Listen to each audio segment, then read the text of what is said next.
Hi guys, welcome to my channel. இது வந்து பார்த்தீங்கன்னா ஒரு டின்னர் டைமில் எடுத்த vlog தான். அதுவும் எங்களோட மோஸ்ட் ஃபேவரட்டான டின்னர் இந்த சப்பாத்தியும் சிக்கன் கிரேவியும் தான் இன்றைக்கி நான் வச்சுருந்தேன். இது பண்ணுறதுக்கு ஒரு பேனில் கொஞ்சமாக ஆயில் ஊற்றிட்டேன். ஆயில் நல்லா ஹீட் ஆனதுக்கப்புறமா நம்ம எடுத்து வச்சுருந்த கறி மசாலா பட்டையை அதை கூட ஆட் பண்ணிவிட்டு நல்லா பொரிய விட்டுட்டேன். அதுக்கப்புறமா ஒரு 20லேருந்து 25 சின்ன வெங்காயம் அது கூட ஆட் பண்ணிக்கிட்டேன். பொதுவாகவே இந்த நான்வெஜ் கிரேவிலாம் செய்யும் போது இந்த மாதிரி சின்ன வெங்காயம் ஆட் பண்ணி செஞ்சு பாருங்கள், செம்ம டேஸ்ட்டாக இருக்கும். இது கூட ஒரு பெரிய வெங்காயமும் நான் ஆட் பண்ணி நல்லா வதக்கி விட்டாச்சு.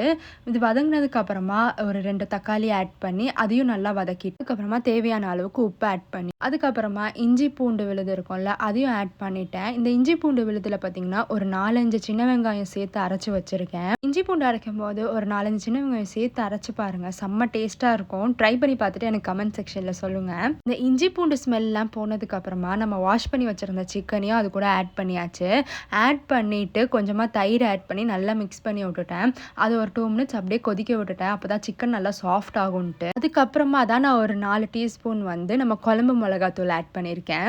ஒரு பச்சை மிளகா மட்டும் ஆட் பண்ணேன். அதுக்கப்புறமா கொஞ்சமாக தான் தண்ணி ஆட் பண்ணேன், ஏன்னா சிக்கன்லேயே நம்மளுக்கு தண்ணி வரும் அப்படின்ட்டு. அதுக்கப்புறமா நான் மூடி வச்சுட்டு ஒரு 2 மினிட்ஸ் கழிச்சு திறந்து பார்த்தா நல்லா தண்ணி வந்துருந்துச்சு. அதுக்கப்புறமா நான் கொஞ்சமாக பெப்பர் தூள் போட்டு திருப்பி கிண்டி விட்டுட்டு ஒரு 2 மினிட்ஸ் அப்படியே விட்டுட்டேன். இந்த டைமில் நான் வந்து செக் பண்ணி பார்த்தேன் சிக்கன் நல்லா வெந்திருக்கா அப்படின்ட்டு. நல்லா வெந்திருந்துச்சு.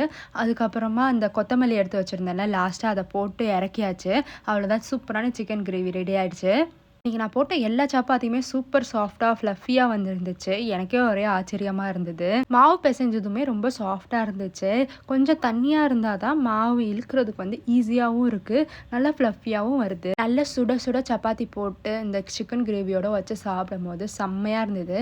நீங்களும் ட்ரை பண்ணி பார்த்துட்டு எனக்கு கமெண்ட் செக்ஷனில் சொல்லுங்கள். இந்த வீடியோ உங்களுக்கு பிடிச்சிருந்துச்சுன்னா லைக் பண்ணிக்கோங்க, சப்ஸ்கிரைப் பண்ணிக்கோங்க.